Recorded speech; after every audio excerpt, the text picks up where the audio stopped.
Hello నమస్తే అందరికి. నా పేరు పవన్. ఈ రోజు ఈవినింగ్ ఓటింగ్ గురించి మాట్లాడడానికి వచ్చాను. ఈ రోజు ఈ వారంలో ఎవరు ఎలిమినేట్ అవుతున్నారు క్లియర్ గా తెలిసిపోయింది.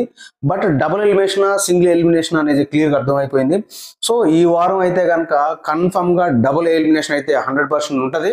ఎందుకంటే ఒక 4 మెంబర్స్ ఒక సింగిల్ డిజిట్ మీద రన్ అవుతున్నారు అన్నమాట వాళ్ళ పర్సెంటేజ్, ఓటింగ్ పర్సెంటేజ్ అనేది. సో ఈ వారం డెఫినెట్ గా డబుల్ ఎలిమినేషన్ అయితే ఉంటుంది. నెక్స్ట్ వీక్ నుంచి సింగిల్ ఎలిమినేషన్ ఉంటుంది. సో ఈ వీక్ అయితే కనుక ఎవరు ఎలిమినేషన్ అవుతారు, డబుల్ ఎలిమినేషన్ ఎవరెవరు, వాళ్ళ పర్సెంటేజ్ అంతా క్లియర్ గా మాట్లాడుకుందాము. సో గౌతము, నిఖిల్, నబీలు వీళ్ళు ముగ్గురు అయితే కనుక వాళ్ళ బెర్త్లు వాళ్ళు కన్ఫర్మ్ గా చేసుకున్నారు. వాళ్ళ బెర్త్స్ అయితే కనుక చేంజ్ అవ్వట్లేదు. రిమైనింగ్ వాళ్ళు మాత్రమే చేంజ్ అవుతున్నారు. వాళ్ళ పర్సెంటేజ్ మొత్తం డిక్రీజ్ అవుతుంది కానీ ఇంక్రీజ్ మాత్రం అవ్వట్లేదు. సో వీళ్ళ ముగ్గురు అయితే కనుక నబీల్ కూడా కాదు, నబీల్ ఒక స్టాండర్డ్ పర్సంటేజ్ ఉండిపోయింది. కానీ గౌతమ్, నిఖిల్ పర్సంటేజ్ అయితే కనుక నువ్వు అని అన్నట్లుగా పెరుగుకుంటూ వస్తుంది అనమాట. సో వాళ్ళ పర్సంటేజ్ ఏంటి క్లియర్ గా చెప్తాను. సో గౌతమ్ యాక్చువల్ గా ఫస్ట్ పొజిషన్ లో ఉన్నాడు, 32% లో ఉన్నాడు అనమాట. సో నిఖిల్ 25% ఉన్నాడు.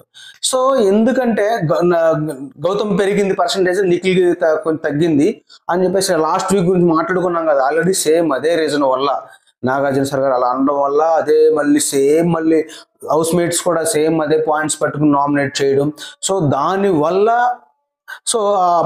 ఓటింగ్ అనేది బాగా పెరిగిపోయింది అనమాట. సో ఓటింగ్ రిజల్ట్స్ ఇలా వచ్చాయి, అంత పెరిగిపోయింది కాబట్టి. సో నిఖిల్కి 25% ఎందుకు అంటున్నానంటే యాక్చువల్గా కొన్ని వెబ్సైట్స్ చూస్తే కనుక నిఖిల్ టాప్లో ఉన్నారని వస్తున్నాయి కదా. బట్ కానీ ఇప్పుడు ఒకటి చెప్తాను మీకు, నా అనాలిసిస్ ప్రకారం. ఇప్పుడు పోలింగ్ పెడితే కనుక 8 మెంబర్స్ పోలింగ్ పెడితే కనుక ఫస్ట్ ప్లేస్ లో 100% గౌతమే ఉన్నాడు.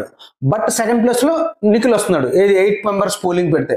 కానీ 4 మెంబర్స్ మాత్రం పోలింగ్ పెట్టామనుకో, మన గౌతమ్, నిఖిల్, నబీల్ ఇంకా ప్రేరణ వీళ్ళందరిలో, సో అప్పుడు కన్ఫర్మ్ 100% నిఖిలే ఉన్నాడు. సో అలా చూస్తే కనుక ఆ విధంగా చూసి అందరూ నిఖిల్ టాప్ లో ఉన్నాడు అంటున్నారు. కానీ 4 మెంబర్స్ మాత్రమే ఆయన పోల్ పెడితే మాత్రమే నిఖిల్ ఫస్ట్ టాప్ లో ఉన్నాడు, 8 మెంబర్స్ పెడితే గౌతమే టాప్ లో ఉన్నాడు.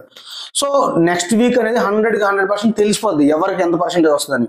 సో ఎందుకంటే ఇప్పుడు 8 మెంబర్స్ ఉన్నారు కాబట్టి పర్సెంటేజ్ లెవెల్ అనేది క్లియర్ గా అప్ అండ్ డౌన్ గా వస్తుంది. సో నెక్స్ట్ వీక్ అయితే క్లియరెన్స్ వస్తుంది. ఈ వీక్ అయితే కనుక గౌతమ్ అయితే కనుక టాప్ లో 32% లో ఉన్నాడు, నిఖిల్ అయితే కనుక 22% లో ఉన్నాడు. సో నబీల్ అయితే కనుక ఆ పర్సంటేజ్ చాలా తగ్గింది అనుకోవచ్చు. ఎందుకంటే ఆ బ్యాక్ పిచ్చింగ్ వల్ల కానీ మళ్ళీ ఈరోజు టాస్క్ లో అవినాష్ గెలిస్తే హఠాత్ పరిణామం ఇదేంటి అనుకోలేదు అన్నట్లుగా మాట్లాడతాడు. అట్లాంటి చిన్న వర్డ్స్ వల్ల అతని పర్సంటేజ్ చాలా తగ్గించుకుంటున్నాడు, తనకు తానే తగ్గించుకుంటున్నాడు అనమాట. సో ఆల్రెడీ సారీ చెప్పాడు అనుకో, మళ్ళీ వెళ్ళి అవినాష్కి సారీ సార్ నాకు కావాలనలేదు మామూలుగా అన్నాను అని చెప్పేసి.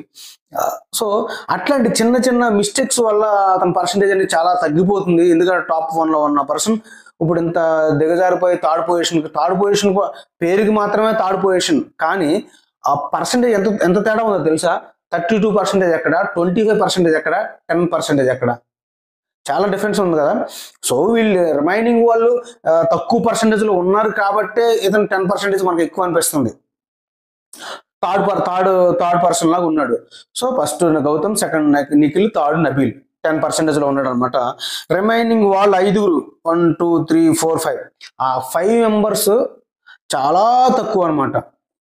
ఎలా అంటే ప్రేరణ 8%, విష్ణుప్రియ 7%, రిమైనింగ్ నలుగురు మాత్రం 6%. సో ఈ నలుగురులో 6% ఉన్నారు ఎవరు? అవినాష్, పృథ్వీ, తేజ. ఈ ముగ్గురు 6% ఉన్నారు, శేషి, తేజ. సో ఈ డబుల్ ఎలిమినేషన్ అయితే కనుక అవినాష్ కి, పృథ్వీకి, నలుగురు ఎవరికైనా కావచ్చు. 5 మెంబర్స్ 6 7 8% ఉన్నారు. కొంచెం బెటర్గా అయితే కనుక ప్రేరణ 9% లో ఉంది, 8% లో ఉంది, విష్ణుప్రియ 7% ఉంది. సో రిమైనింగ్ మొత్తం అంతా టేస్ట్ తేజ కానీ అవినాష్ కానీ పృథ్వీ కానీ 6% ఉన్నారు. సో వేలలోనే డబుల్ ఎలిమినేషన్ అయ్యే ఛాన్స్ హెవీగా కనిపిస్తుంది. సో మండే నుంచి చూసుకుంటే ఇప్పుడు వరకు కూడా సేమ్ అదే పర్సంటేజ్ రన్ అవుతున్నారు. సో ఈ విధంగా చూసుకుంటే డెఫినెట్ గా వీళ్ళే ఈ లిస్ట్ లో ఉన్నారు, పృథ్వీ, అవినాష్, వీళ్ళు మాత్రం డెఫినెట్గా ఎలిమినేషన్ అయ్యే ఛాన్సెస్ ఎక్కువగా కనిపిస్తున్నాయి, డబుల్ ఎలిమినేషన్. చూద్దాం మీ ఫేవరెట్ కంటెస్టెంట్ ఎవరు, ఓటు వేసుకోండి, గెలిపించుకోండి. సో అండ్ ఎవరు ఎలిమినేషన్ అవుతారు, ఇప్పుడు డబుల్ ఎలిమినేషన్ అంటున్నాను కదా, అవినాష్ పృథ్వీ అయ్యే ఛాన్సెస్ ఎక్కువ ఉన్నాయి అంటున్నాను కదా, అవినాష్ పృథ్వీ టేస్టీ తేజ ముగ్గురులో ఛాన్సెస్ ఎక్కువ ఉన్నాయి అన్నాను కదా. మీరేమనుకుంటున్నారు డెఫినెట్గా కమెంట్ అయితే చేయండి. ఎందుకంటే నేను చెప్పేదే కాకుండా మీకు కూడా ఒక అనాలిసిస్ ఉంటుంది కదా, సో మీ ఒపీనియన్ తెలుసుకుంటాను. సో నేను పోలింగ్ పెట్టి చెక్ చేసే విధానం ప్రకారం చూసుకుంటే కనుక ఎలా వస్తుంది, మీరేమనుకున్నారు డెఫినెట్గా కమెంట్ అయితే చేయండి. సో ఉంటాను, జై హింద్.